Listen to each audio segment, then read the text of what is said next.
Okay, year 10 and 11, it's time for part 2 of the 3-part video series that I'm doing on the war at sea.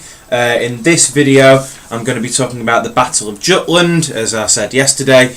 Now, I'll get straight into it. As you well know, Jutland is the only major naval battle in the whole of the First World War. I talked about the smaller battles in the previous video, but Jutland is the only major naval battle in the whole of the First World War.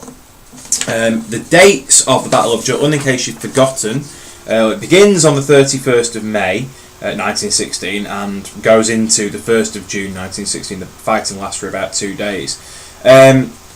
I'll talk first about how it comes about. Well, it came about as a result of the Germans actually wanted to kind of play Britain at their own game a little bit. If you remember at the Battle of Heligoland Bight, the British had lured the Germans out into the sea to destroy German ships by sailing quite close to the German coastline.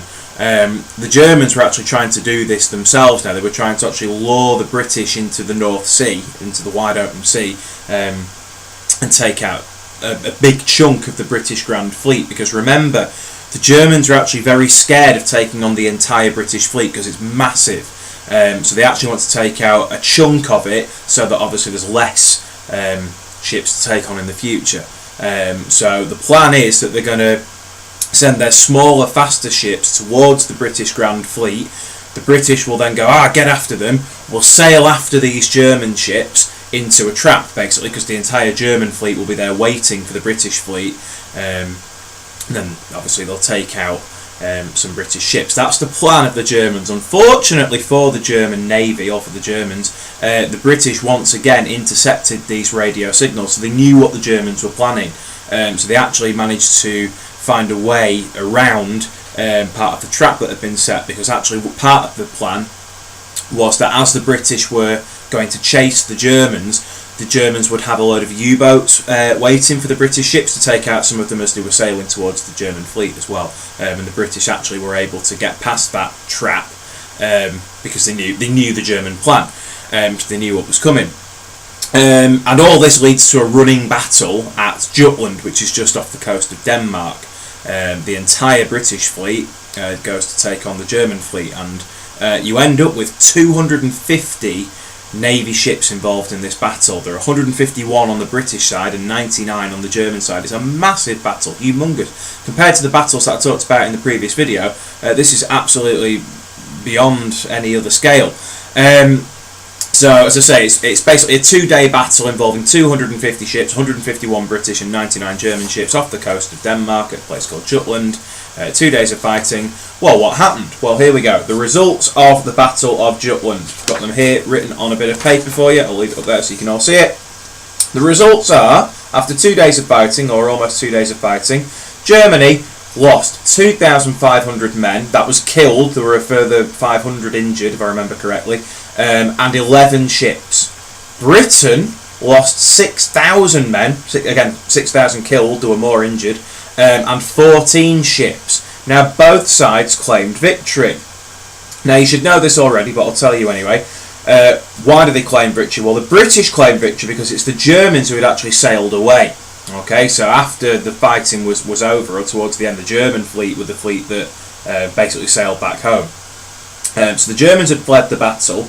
But more importantly, after the Battle of Jutland, remember, the German fleet very rarely ever go out to sea again, because even though on the face of it it's been a bit of a victory for them, they've killed more men and they've taken out more ships, they realise, again, remember, the British fleet is a lot bigger than the German fleet, and they realise that actually taking on the entire British fleet is really dangerous. In fact, Admiral Scheer, who was in charge of the German Navy, said if we do that again, we're finished. So we can't have a battle like Jutland again. So the British said, right, well, that's a victory for us then. And because of that, because the German fleet rarely came out to sea again, the British were basically in control of the North Sea. So, that was another reason why they could claim victory. Also, the British kept on with their blockade of Germany. This didn't affect the blockade. Remember, they were blockading Germany and preventing any supplies getting to and from Germany. So this was another reason why Britain were able to claim victory. On the flip side, though, Germany claimed victory because, I mean, you just look at the numbers. Germany say, well, we took out more ships, we took out more men, therefore it's, you know, it's a great tactical victory for us. They did also, another reason why the Germans claimed victory was because at the battle, the Germans had actually been quite impressive. They'd been a whole lot more accurate with their shots from the Navy ships than the British. You know, many more German shells had hit their target rather than the British shells, and the German ships had manoeuvred themselves better. The German ships actually just looked better than the British ships. The British had a whole lot more, but the German ships were the ones that impressed the most. So that's why Germany claimed it was a victory for them. But obviously, as we know, really it's more of a victory for Britain in the long run. That's why it's so significant and so important, because basically Britain, after Jutland, Britain have pretty much won the war at sea, because, as I've said before, the German fleet never or rarely come out to sea again, and it leaves Britain basically in control of the North Sea, and that really is a victory for them because they're the ones in control.